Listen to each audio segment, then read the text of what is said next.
So Trump just reacted, I take it, Kristen, on social media.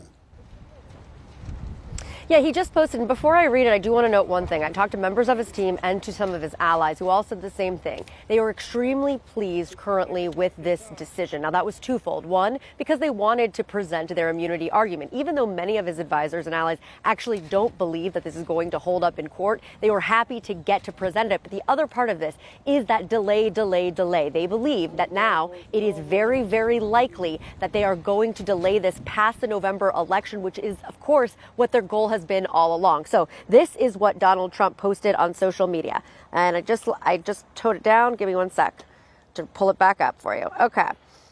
He says, legal scholars are extremely thankful for the Supreme Court's decision today to take up presidential immunity. Without presidential immunity, a president will not be able to properly function or make decisions in the best interest of the United States of America. Presidents will always be concerned and even paralyzed by the prospect of wrongful prosecution and retaliation after they leave office. This could actually lead to extortion and blackmail of a president. Now, of course, as we know, the appeals court has already overruled this. Now, that decision is stayed at this point. They said that Donald Trump did not have absolute immunity and that presidents in the past have acknowledged that they don't have absolute immunity, that they are beholden to the law. But again, this is something Donald Trump has become really fixated on, something that he sells to both the American public when he is at rallies, but also to private donors and in private conversations. It's something he wants out there and he wants out there argued.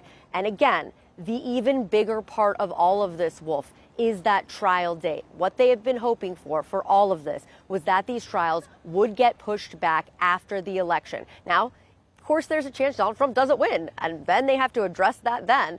But the hope is that Donald Trump does become president and then can dismiss these cases. So they've been trying all their options, really exhausting every legal avenue to push this. And now this decision makes it likely it's going to be pushed several months, at least butted up to the election or even past it.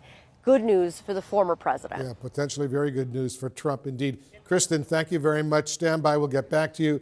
I want to bring in our legal experts for some serious analysis right now. Joan Piskupic, you're our senior Supreme Court analyst. Two questions. Why did it take the justices so long to decide to hear these important arguments about presidential immunity? And when do you see a ruling coming from the U.S. Supreme Court? Okay, I'll give you a brief answer to the second first and then a longer answer to the first. I think by the end of June, we should probably see an answer. But the question, it's not surprising that the justices agreed to take this up.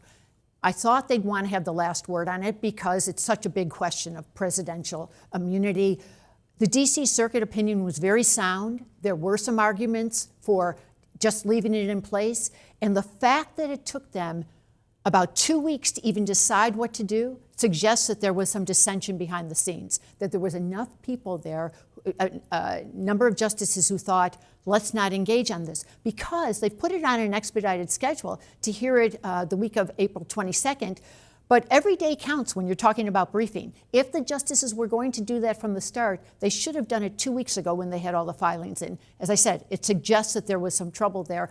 But the bottom line then, Wolf, is no wonder Donald Trump is saying, thank you, Supreme Court, because this actually makes the Supreme Court a bit of a partner of his in his effort to delay things. Why do I say the end of June then for a final ruling? Cases that the justices will be hearing off the Donald Trump topic, that they'll be hearing that at the end of April, will all be resolved by the end of June, because that's when the session ends for the 2023-2024 session. Now, it could go longer. They could actually decide this even sooner. But I think what we have now is a situation where obviously we're not going to see the start of any trial on these election subversion charges in early March. But I think at this rate, we won't see a trial in summer, and we might not see it before the end of 2024. Really? Because of this action today. Trump and his lawyers have always said delay, delay, right. delay. So this is good news for Definitely Trump. Good news. Potentially. All right, Norm Eisen is with us as well, our CNN legal analyst. Let's talk a little bit about the special counsel, Jack Smith. This is a major setback. He wanted to move quickly on this. So how does this impact the specific charges he's filing against Trump? It may have a profound impact, Wolf. There are still unknowns as Joan notes, including we don't know what conversations went on in those 2 weeks about this schedule or the schedule that could follow. Given the historic importance of this case, we have seen the court move quickly to decision in the past. In the U.S. v. Nixon case, even faster on the Bush v. Gore timetable, a variety of important cases in the Trump administration and the Biden administration. If you get a faster decision, this is still a very expedited timetable for a major historic case at the Supreme Court. If you get a faster decision, Judge Tanya Chutkan has said she will not take the political calendar into account in setting this trial. DOJ policy does not prohibit a trial taking place. Now it's key for the Supreme Court to move fast if this case is going to go to trial. And you know the other impact of this? It's bad for Jack Smith, but Alvin Bragg has been saying his 2016 election case is an election corruption case. It's an election interference case. That's what he's going to argue to the jury. That case just became a lot more important. And what that case is, the great debate, is it a democracy case or a hush money one, became even more important today. Certainly did. Stand by. Steve Vladeck is with us as well. Steve, I know you study the Supreme Court very, very closely. How do you read this decision that was just announced today? Are you surprised they're going to hear arguments in this case on this slower timeline that's about to unfold?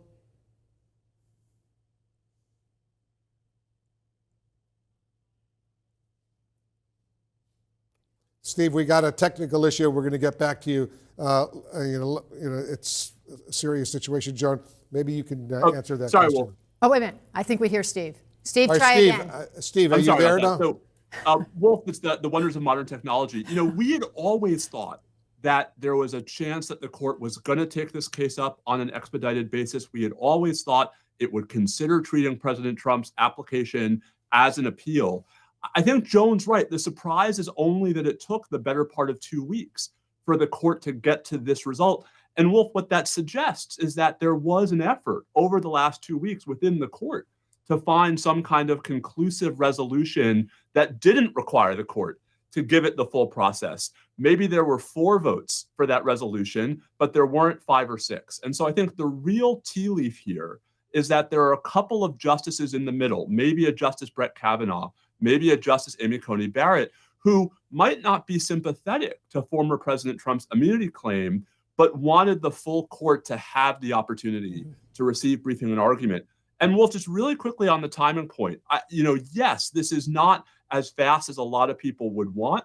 This is about 2 weeks slower on the briefing schedule than what we saw in the Colorado disqualification case.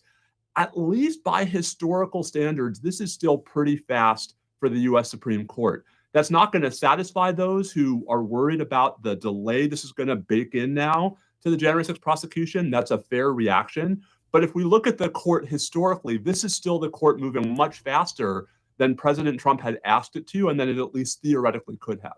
We shall see what happens.